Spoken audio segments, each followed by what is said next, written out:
kalau orang makan, entah itu sarapan, makan siang, makan malam, nasinya sudah tersedia dengan baik. Saya pernah bertanya sama guru saya, dan saya melihat beberapa ulama-ulama dan para habaib, kalau mau dahar itu cindungnya dipakai, kopiahnya paling tidak kaosan yang rapat, bukan kaos gantung, sarungnya rapi, yang tidak berkopiah, sisiran dengan baik.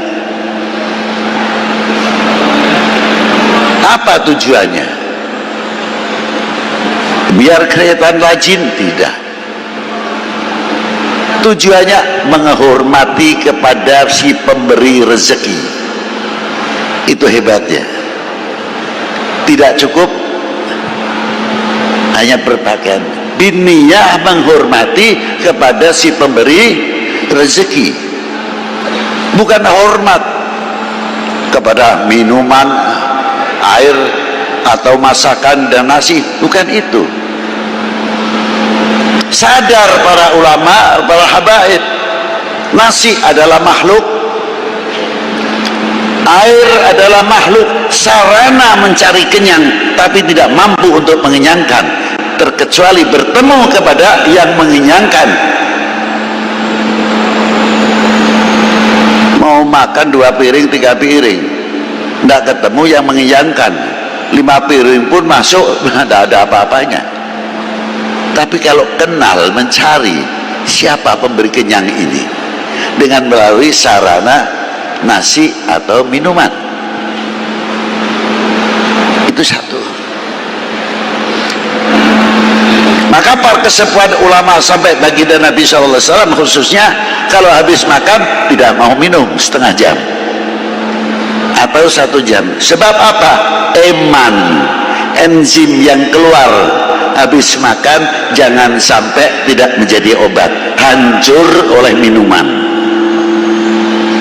Akhirnya enzim itu tidak bisa bekerja, tidak bisa mencegah kencing manis, tidak bisa mencegah kolesterol, tidak bisa mencegah darah tinggi, karena dihancurkan sendiri oleh tadi minuman. Tidak cukup dari itu saja, tangan kanan ini diberi enzim yang sebelah kanan ini, setiap mengepal makanan apapun itu mengeluarkan pemunah dan mengeluarkan satu cairan yang sekiranya perut itu kurang mampu untuk mencerna, tangan kanan inilah sebabnya. Tapi kalau tangan kiri tidak bisa, enzimnya tidak sama, bakterinya pun juga tidak sama. Ini kekompakan salah satu tubuh manusia. Itu diantaranya.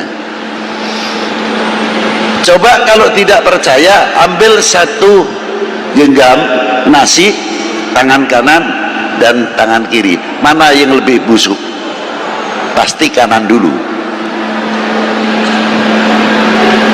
Bahkan disunahkan kalau cebok pakai tangan, karena bakterinya berbeda dengan tangan kanan. Kalau orang sering pegang bendanya pakai tangan kanan sering, itu bisa mewariskan impoten. Tapi kalau karena tangan kiri tidak.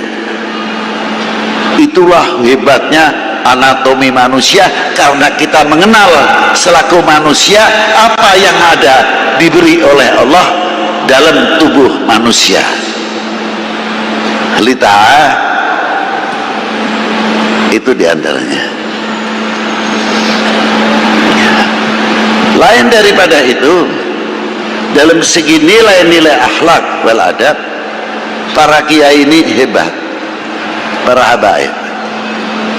Kalau makan pakai soprah atau apa itu, di plastik ataupun kain, menjaga yang jatuh masih suci, masih baik, bisa diangkat kembali. ke piringnya. Bukan sekadar itu kan adab, bukan itu saja. Sejauh mana kita mengenal pemberian Allah Subhanahu wa taala yang berupa makanan tadi. Apakah satu buah atau satu butir nasi yang jatuh dari tempat kita makan, kita mampu menghormati, diambillah selagi itu bersih, atau kita diamkan? Kalau dunia tasawuf akan langsung saja, sombong amat lu, ambil satu butir nasi saja gengsi. Itu saya lihat secara zahiriyah.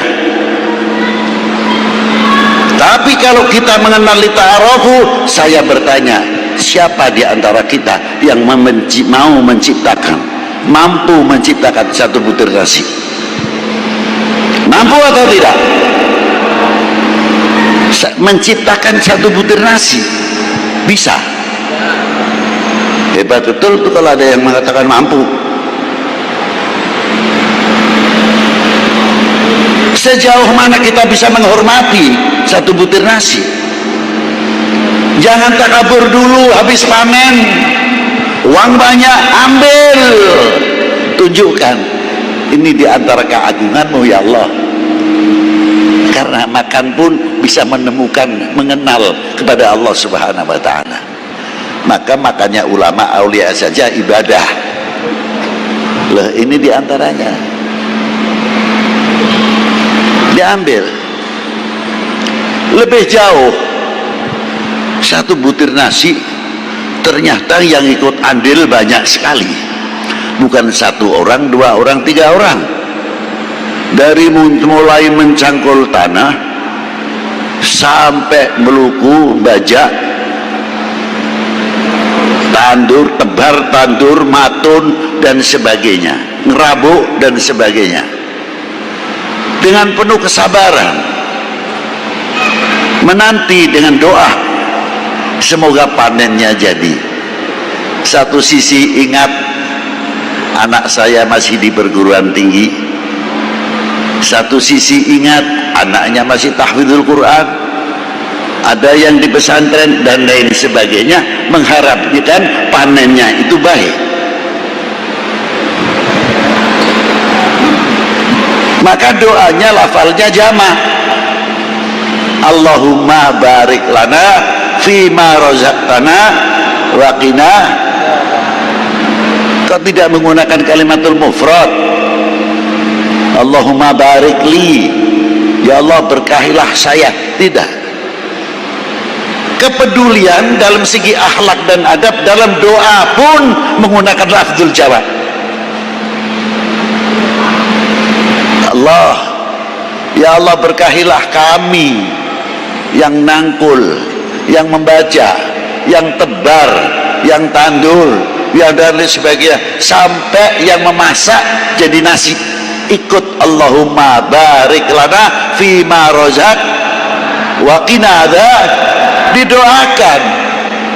Sekalipun yang menanak nasi masih belum sholat 5 waktu terkadang, la sholata wala shaum, tidak puasa terkadang, tapi dengan barakah wa qina adzabannar, yang tadinya tidak ibadah, Allah Ta'ala memberikan taufik wal hidayah. Doa dengan doa Allahumma barik lana fima razaqtana wa qina adzab